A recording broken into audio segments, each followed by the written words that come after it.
आप सब जानते हैं कि प्रारंभिक शिक्षा विभाग में सबसे ज़्यादा पाठशालाएं और सबसे ज़्यादा कर्मचारी हैं, और उसके बावजूद पिछले 1 वर्ष से हम लगातार सरकार के पास सुझाव लेकर के जा रहे हैं कि जी आप ये सुझाव है, इस पर अमल करें ताकि शिक्षा के क्षेत्र में गुणात्मक सुधार हो सके और हमारा प्रदेश जो है वो अग्रणी राज्यों में गिना जाए। लेकिन बड़े दुख के साथ ये कहना पड़ता है कि बार बार हमारी बात बैठक में मान लिए जाने पर भी उस पर कोई संज्ञान नहीं लिया गया, कोई उस पर कार्रवाई अमल में नहीं लाई गई। बहुत सारे उदाहरण से अगर एक एक करके हम उदाहरण उसके समक्ष रखें तो सबसे पहले आप देखें कि 1 वर्ष पहले प्रारंभिक पाठशालाओं की जो खेल प्रतियोगिता थी वो समाप्त कर दी गई। हमने बार बार आग्रह किया कि जब तक प्राइमरी के बच्चे नहीं खेलेंगे तब तक ऊपर के जो बच्चे हैं उनको हम खेलने के लिए सोच नहीं सकते कि वो कहीं अच्छे स्थान पर पहुंचेंगे और जाएंगे। इसके साथ साथ एक बार नहीं अनेक बार विभाग ने ये कहा कि आप अपनी राय दें, अपनी प्रपोजल दें और हम उसको सरकार को भेजेंगे और उसके ऊपर जो है वो अमल किया जाएगा। लेकिन हुआ ये कि हमने सुझाव भी दिए, डायरेक्टर लेवल से प्रपोजल भी भेजी गई, सेक्रेटरी और मंत्री महोदय से बैठक भी हुई, लेकिन नतीजा जो है वो निराशाजनक गिरा। और अब आज की स्थिति ये है कि हम 9 दिनों से क्रमिक अनशन हमारा निदेशालय के समक्ष चल रहा है। आप जानते हैं कि 26 तारीख को एक विशाल धरना हमने चौड़ा मैदान में दिया और सरकार की तानाशाही देखें तो उस धरने की परमिशन के लिए हमने 26 तारीख से पहले 10 दिन पहले 16 तारीख को परमिशन के लिए पत्र प्रेषित किया, लेकिन जानबूझ करके 10 दिनों तक हमें परमिशन नहीं दी गई और हमें मजबूरन जो है वो धरना बिना परमिशन के वहाँ पर देना पड़ा। लेकिन उसके बावजूद हमने किसी प्रकार के नियम का कोई उल्लंघन नहीं किया, किसी प्रकार की कोई परिपाटी तोड़ी नहीं, किसी प्रकार की सरकारी जो संपत्ति थी उसको किसी प्रकार का कोई नुकसान नहीं होने दिया। ये हमारी नैतिक जिम्मेदारी भी थी और हमने उसको बखूबी निभाया भी।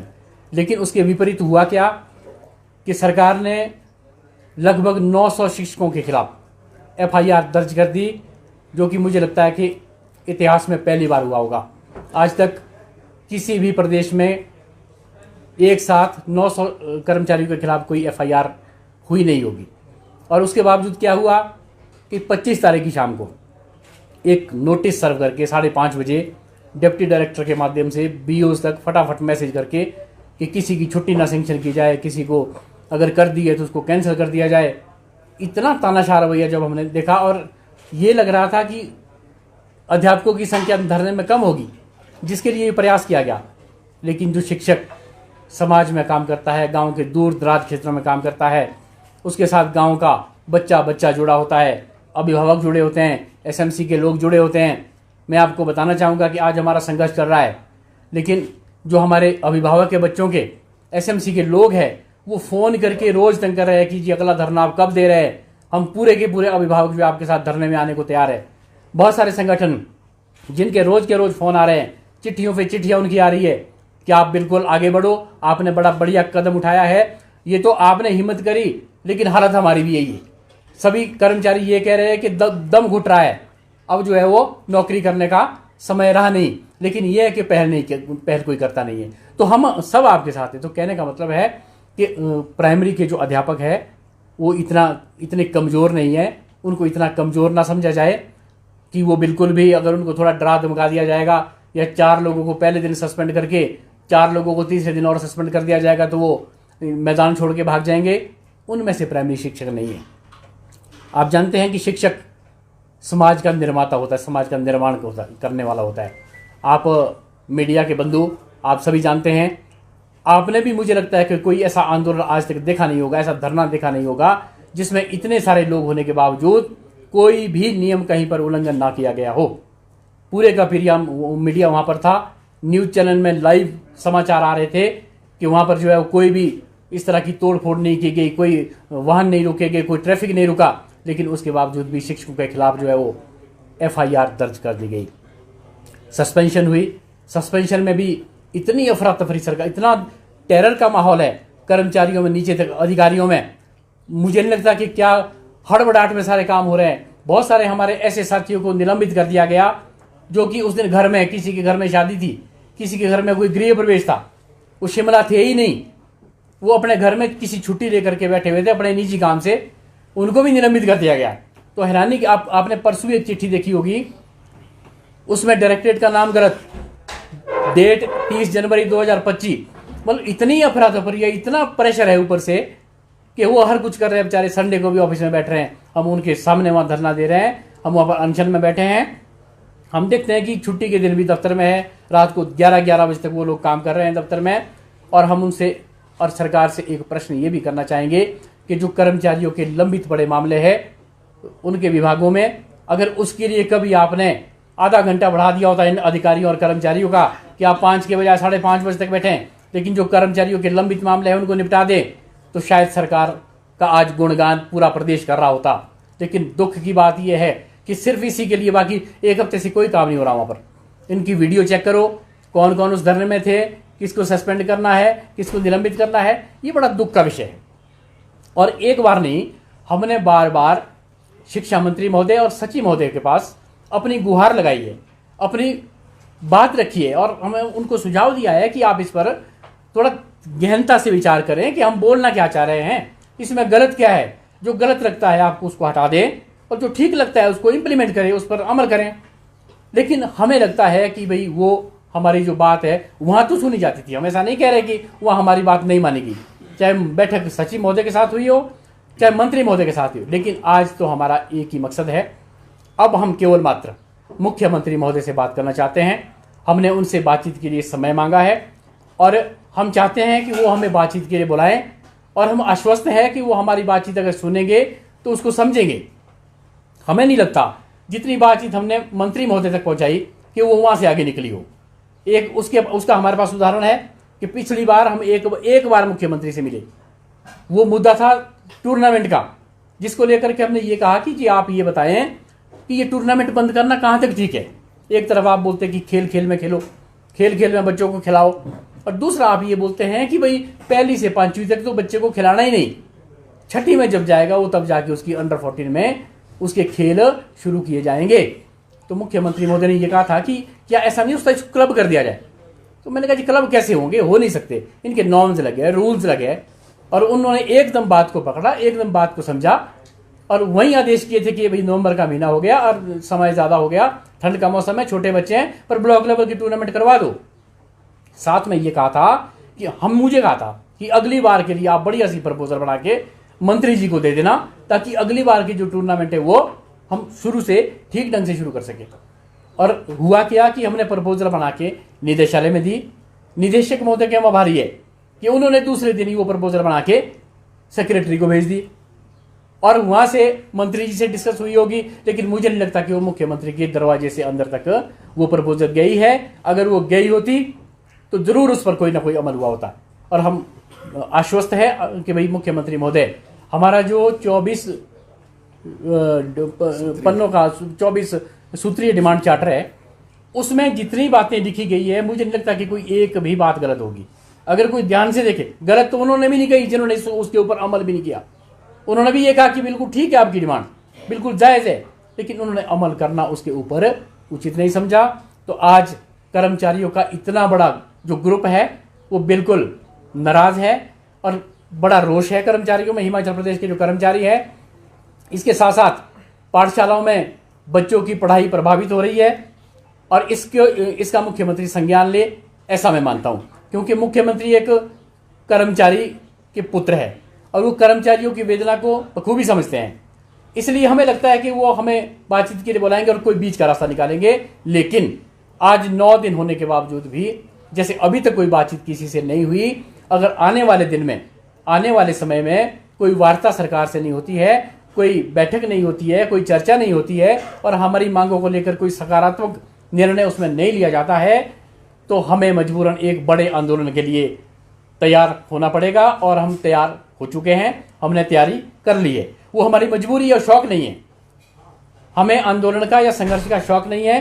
लेकिन अगर ऐसा हुआ तो वो मजबूरी होगी कि ये कर्मचारी का जो संगठन है ये तब तक पीछे हटने वाला नहीं है। ये बड़े सीधे तौर में कहना चाहूँगा कि अगर किसी के दिमाग में, किसी अधिकारी के दिमाग में, किसी भी नेता के दिमाग में ये बात रहे कि हम इनको 4-6 को और सस्पेंड कर देंगे तो ये भाग जाएंगे वहाँ से, तो ऐसा होने वाला नहीं है।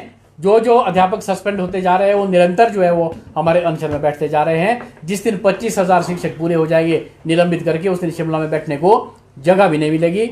ये सारी बातें मैं आपके समक्ष रखना चाहता हूं। इसके साथ साथ जो हमारे अन्य मुद्दे हैं उसके लिए मेरे साथ हमारे प्रदेश के संयोजक भाई रमेश जी है। भाई रमेश जी अपनी बात। सभी पत्रकार साथियों का इस पत्रकार वार्ता में अभिवादन व स्वागत है।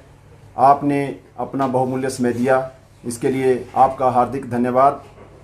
जिस प्रकार से आप सभी को पता है कि 26 अप्रैल 2025 से राजकीय प्राथमिक शिक्षक संघ संघर्ष पर उतरने के लिए विवश हुआ है और जो बातें यहाँ रखी गई हैं उसको आगे बढ़ाते हुए 16 अप्रैल 2025 को जब 18 महीने तक प्राथमिक शिक्षक संघ ने औपचारिक रूप से 3 बार सुयोग्य शिक्षा सचिव हिमाचल प्रदेश के साथ और 2 बार औपचारिक रूप से माननीय शिक्षा मंत्री रोहित ठाकुर जी के साथ चर्चा की, अपनी मांगों को रखा, लेकिन उन मांगों पर कोई उचित कार्यवाही नहीं हुई। मैं यहाँ तक कहना चाहूँगा कि लिखित में उन बैठकों की प्रोसीडिंग तक जारी नहीं की गई, तो विवश होकर प्राथमिक शिक्षक संघ ने 16 अप्रैल 2025 को अपना जो मांग पत्र है वो नोटिस के साथ जो है वो सरकार को और विभाग को सौंपा। होना ये चाहिए था कि सरकार और विभाग प्राथमिक शिक्षक संघ को वार्ता के लिए बुलाता, हमारे सुयोग्य सचिव शिक्षा हिमाचल प्रदेश प्राथमिक शिक्षक संघ को वार्ता के लिए बुलाते, लेकिन उन्होंने यह उचित नहीं समझा और उन्होंने 25 अप्रैल को इस आंदोलन को दबाने के लिए एक पत्र जो है लिख दिया कि इसमें आपकी प्रमोशन प्रभावित नहीं होगी, जबकि हमारी 24 सूत्रीय मांग पत्र है। 24 मांगों पर कोई बात नहीं हुई, एक मांग के ऊपर लिख दिया कि ये प्रमोशन प्रभावित नहीं होंगी और साथ में दमनकारी नीति अपनाते हुए छुट्टियां रद्द कर दी, छुट्टी की स्वीकृति देना बंद कर दी और प्रशासन के ऊपर हमें पूर्ण विश्वास था कि जो शिमला जिला का प्रशासन है वो प्राथमिक शिक्षक संघ को धरना प्रदर्शन के लिए अनुमति देने जा रहा था, लेकिन 25 तारीख को रात को जो है वो व्हाट्सएप के माध्यम से सूचित किया जाता है कि आपको वहां पर धरना प्रदर्शन की अनुमति नहीं है। ये एक बहुत अलोकतांत्रिक और असंवैधानिक बिना कारण धरना प्रदर्शन की अनुमति देना दुर्भाग्यपूर्ण है। और उसके बाद प्राथमिक शिक्षक संघ के हजारों प्राथमिक शिक्षक वहां पहुंचे। हमने कोई यातायात बाधित नहीं किया, सड़क को नहीं रोका, किसी स्थानीय जनता को कोई असुविधा पैदा नहीं की। हमने बहुत शांतिपूर्ण तरीके से वहां पर धरना प्रदर्शन किया और अपनी मांगों को सरकार और शिक्षा विभाग के समक्ष आप पत्रकार बंधुओं के माध्यम से रखा। उसके बाद यह होना चाहिए था प्रयास कि प्राथमिक शिक्षक संघ को वार्ता के लिए बुलाया जाता, उनकी मांगों पर उचित कार्रवाई होती, लेकिन ऐसा करने के बजाय सुयोग्य शिक्षा सचिव हिमाचल प्रदेश ने विभाग को दिन रात छुट्टी निदेशालय के कर्मचारियों की कैंसिल करके यह निर्देश दिए कि निर्दोष जो हमारे कर्मचारी शिक्षक नेता हैं उनका निलंबन किया जाए। साथ में यह निर्देश किए कि इनकी 1 दिन का वेतन काट लिया जाए। स्थानांतरण के बड़ी बड़ी सूचियां जो है तैयार कर दी गई और आपके समक्ष जो है यह भी कह दिया गया कि कंप्लीट रिटायरमेंट के लिए जो है वो प्रोसेस शुरू कर दी जाए। इन सब बातों को लेकर प्राथमिक शिक्षक संघ में बहुत रोष है और उस रोष के लिए ये समझते हैं कि प्राथमिक शिक्षक संघ एक छोटा संगठन है। मैं आप सभी के माध्यम से बताना चाहता हूं कि प्राथमिक शिक्षक संघ अंतर्राष्ट्रीय स्तर पर एजुकेशन इंटरनेशनल से जुड़ा हुआ संस्था है, जिसमें 165 देशों के सभी प्राइमरी टीचर्स आते हैं। Primary teacher federation all India primary teacher federation से एफिलिएटेड संस्था है, जिसमें 6 लाख से ज्यादा प्राथमिक शिक्षक जुड़े हुए हैं। आज हिमाचल प्रदेश प्राथमिक शिक्षक संघ को all India primary teacher federation ने दिल्ली से सहायता का आश्वासन दिया है। सभी राज्यों की प्राइमरी टीचर फेडरेशन ने इस आंदोलन में भाग लेने का हमें एश्योरेंस दी है। हमने जो मुद्दे उठाए थे उसमें हमने कहा था कि प्राथमिक शिक्षकों के हजारों पद जो रिक्त चल रहे हैं उन्हें भरा जाए। इसमें प्राथमिक शिक्षक संघ ने कौन सा गुनाह किया है? हमने मुद्दा उठाया था कि आप 2.5 साल से नर्सरी टीचर्स भर्ती की बात कर रहे हैं, लेकिन आप भर्ती कर नहीं रहे हैं। और उसके ऊपर जब हमारी बैठक सुयोग्य शिक्षा सचिव हिमाचल प्रदेश से होती है तो उन्होंने कहा कि कुछ आपको किसने कहा है इन्हें पढ़ाने के लिए, आप इनको मत पढ़ाइए।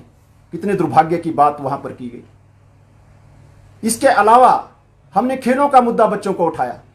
मैं आपके माध्यम से कहना चाहता हूं कि अध्यक्ष महोदय ने बताया कि माननीय मुख्यमंत्री ने आदेश किए कि बच्चों के टूर्नामेंट होने चाहिए, लेकिन उसके बाद सचिव शिक्षा हिमाचल प्रदेश जब लेटर निकालते हैं तो उसके अंदर लिखते हैं कि ये बच्चे बैडमिंटन नहीं खेलेंगे, ये बच्चे चेस नहीं खेलेंगे, ये बच्चे सिर्फ 2 दौड़ें दौड़ेंगे, ये बच्चे जो हैं वो भाषण देंगे लेकिन क्विज कंपटीशन में हिस्सा नहीं लेंगे। ये कौन सी शिक्षा दी जा रही है? प्राथमिक शिक्षक संघ ने बच्चों की विषय जो है उसके अंदर उठाया। तो ये सारी बातें हमने वहां पर रखी।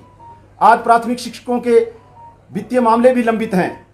पंजाब का स्केल हमें नहीं दिया जा रहा है, हायर ग्रेड पे का लाभ नहीं दिया जा रहा है, एसीपी के केस जो है वो लंबित स्थिति में चल रहे हैं, डीए का एरियर नहीं दिया जा रहा है, हमारा जो 2016 से वेतनमान का बकाया है वो नहीं दिया जा रहा है, और उसके बावजूद जो है प्राथमिक शिक्षकों को दबाने का प्रयास किया जा रहा है। प्राथमिक स्कूलों में टैबलेट जो है वो निम्न क्वालिटी के प्रोवाइड कराए गए, जो कि आज अगर आप देखें तो वो उस स्तर के नहीं है जिस स्तर के होने चाहिए। हमें उसमें भी आशंका है कि एक निम्न कोटि की जो है वो क्रय उसके अंदर किया गया। प्राथमिक शिक्षकों को उसके अंदर जो है वो सिम प्रोवाइड नहीं की गई, उसके अंदर डाटा प्रोवाइड नहीं किया गया। हम अपना जो है सिम और डाटा लगाकर जो है वो वहां सेवा दे रहे हैं। आज प्राथमिक शिक्षक संघ ने उसका भी नोटिस दे दिया है कि अगर 15 दिन के भीतर जो है इस चीज के लिए हमें धनराशि उपलब्ध नहीं करवाई जाती है, सिम और डाटा जो है उपलब्ध नहीं कराया जाता है, तो 15 दिन के बाद हम जो है ऑनलाइन कार्य भी बंद कर देंगे। तो इस सभी बातों के लिए जो है वो शिक्षा विभाग और हिमाचल सरकार जो है उत्तरदायी होगी। तो जितने भी विषय प्राथमिक शिक्षक संघ ने उठाए हैं उन विषयों में बच्चों का हित छिपा है, जनता का हित छिपा है। साथ में मैं यहां से एक और निवेदन करना चाहता हूं कि जिस प्रकार से जहां 2 अध्यापक होते हैं वहां से एक अध्यापक को उठाया जाता है और दूसरी जगह भेज दिया जाता है, और उस स्कूल को सिंगल टीचर में कन्वर्ट किया जाता है, और उसके बाद जब वो पाठशाला जो है माता पिता देखते हैं कि वहां पर 8 कक्षाएं हैं और एक अध्यापक पढ़ा रहा है और निजी स्कूलों की ओर वो बच्चों को ले जाते हैं, तो तालाबंदी का सिलसिला हिमाचल प्रदेश में चलाया जा रहा है। तो इस तालाबंदी के कारण जो 60,000 से ज्यादा हमारे जेबीटी प्रशिक्षित बच्चे पढ़े बेरोजगार रूप से घूम रहे हैं, उनका आने वाला कैरियर अंधकारमय हो गया है। तो मैं उन बच्चों से भी निवेदन करना चाहता हूं कि वो भी हमारे इस आंदोलन में साथ देने के लिए आए, और उन्होंने आने का आश्वासन भी दिया है। पिछले 4 साल से जो है वो नर्सरी टीचर भर्ती की बात की जा रही है, लेकिन उनको भर्ती नहीं किया जा रहा है।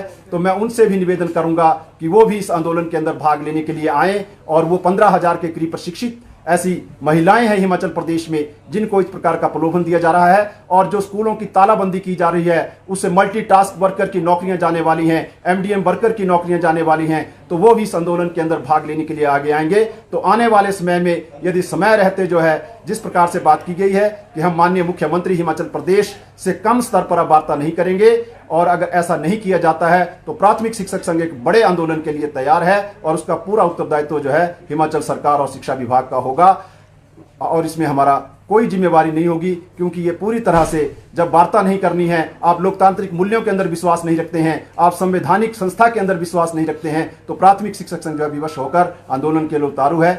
तो उसके लिए पूरी तरह से सरकार और शिक्षा विभाग उत्तरदायी होगा। धन्यवाद। जय हिंद, जय हिमाचल, जय प्राथमिक शिक्षक। किस तरह का बड़ा आंदोलन की तरफ बढ़ेंगे आप? बड़े आंदोलन की आप बात कर रहे हैं, अगर बात नहीं मानती, कोई टाइम बाउंड रखा है आपने? 2 दिन, 5 दिन, 10 दिन? नहीं, ऐसा कुछ नहीं है, टाइम बाउंड नहीं है, पर हम जो है वो उसकी रणनीति उसकी बना रहे हैं। इसके लिए हमें लगता है कि सरकार का क्या रुख है उसके विपरीत जो है हम उसका निर्णय लेंगे। ये आने वाले लगभग 10 दिनों के अंदर जो है वो प्राथमिक शिक्षक संघ अखिल भारतीय प्राथमिक शिक्षक संघ से निरंतर संपर्क में है, और जो ये नीतियां हैं, इन नीतियों के कारण जो प्रभावित लोग हैं, चाहे वो अन्य कर्मचारी वर्ग हैं, चाहे ये हमारे प्रशिक्षित जेबीटी अध्यापक हैं, चाहे नर्सरी टीचर अध्यापक हैं, इन सभी से जो है संपर्क साधा जा रहा है, और एक बड़ी रणनीति जो है उसके अंदर तैयार की जा रही है। तो अगर फिर भी स्थिति में नहीं बढ़ते हैं तो प्राथमिक शिक्षक संघ जो है, आप देखेंगे कि जो शिमला में प्रदर्शन हुआ था उसमें 7,000 के करीब अध्यापक जुड़े थे, लेकिन आने वाले समय में आप देखेंगे कि ये संख्या 20 से 25,000 तक जाएगी, और एक बड़ा आंदोलन जो है वो किया जाएगा। मामला जो है कोर्ट में भी विचाराधीन है निलंबन का। जी सर। तो क्या जो आपकी मांगे हैं उसको लेकर भी आप कोर्ट में रखेंगे अपना पक्ष के लिए? हाँ, ये अभी तो जो निलंबन है वो एक अनडेमोक्रेटिक है, अनकॉन्स्टिट्यूशनल है, क्योंकि हमने बड़ा अपना नियमों के अनुसार जो है प्रदर्शन किया है, तो वो तो कोर्ट में चला ही गया है। लेकिन आने वाले समय में जैसे RTE 2009 की वायलेशन हो रही है कि 2 टीचर का वहाँ पर प्रावधान है, 2 टीचर वहाँ नहीं दिए जा रहे हैं, तो ऐसी बातों को लेकर, या हिमाचल प्रदेश में 4,500 से ज़्यादा JBT की पोस्टें खाली हैं, नर्सरी टीचर्स की पोस्टें खाली हैं, तो ऐसे पब्लिक इंटरेस्ट से रिलेटेड इश्यूज़ के ऊपर या बच्चों की स्पोर्ट्स का मैटर है, तो इन विषयों के ऊपर हम कोर्ट में जाने की तैयारी भी कर रहे हैं।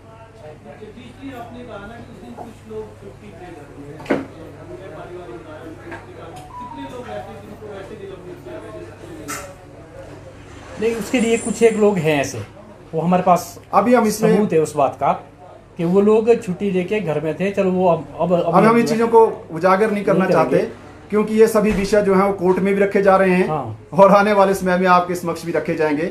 लेकिन हम चाहते हैं कि विभाग का जो अंधकार में एक स्वरूप है उसको हम पहले कोर्ट में जरूर पुटअप कर पाएं। दूसरा, आपने कहा ना कि RTE की वायलेशन कर रही है प्रदेश सरकार। जी जी। तो आपका आरोप सीधा शिक्षा मंत्री पे है कि स्कूलों को सुनियोजित तरीके से बंद किया जा रहा है, क्योंकि 1000 के बाद में स्कूल बंद हो गए पिछले 2 साल। जी जी जी। ये जो हमारे सेक्रेटरी एजुकेशन हिमाचल प्रदेश हैं, ये पूरी तरह से पूरे सिस्टम को अपने हाथों से रनअप कर रहे हैं, और उसके चलते जो है जो नीतियां बन रही हैं, क्योंकि अभी आप देख रहे हैं कि 4,000 से ज़्यादा पद खाली हैं और 1700 पोस्ट जो है वो मान लेते हैं कि चयन आयोग को गई है। तो जो 2300 से ज़्यादा पद हैं वो इस वक्त जो है वो क्यों सैंक्शन नहीं किए गए? अगर उन पोस्टों को सैंक्शन करते तो बैच वाइज भर्ती तो हो सकती थी। तो ये स्पष्ट है कि पोस्टों को इसीलिए खाली रखा जा रहा है कि ताकि जो है वहाँ पर अभिभावक जो है असंतुष्ट हों, और असंतुष्ट होकर वो बच्चों को वहाँ से हटाएं, और जैसे वहाँ वो हटते हैं तो वो कम संख्या में आते हैं, और कम संख्या आने से जो है एक, इसको मैं ये कह सकता हूँ कि it is the vicious cycle to close the schools, कि टीचर ना दो, और टीचर ना देने के कारण जो है वहाँ बच्चे नहीं रहेंगे, और बच्चे नहीं रहेंगे तो स्कूल बंद हो जाएंगे। तो ऐसी परिस्थिति है और ये पैदा की गई।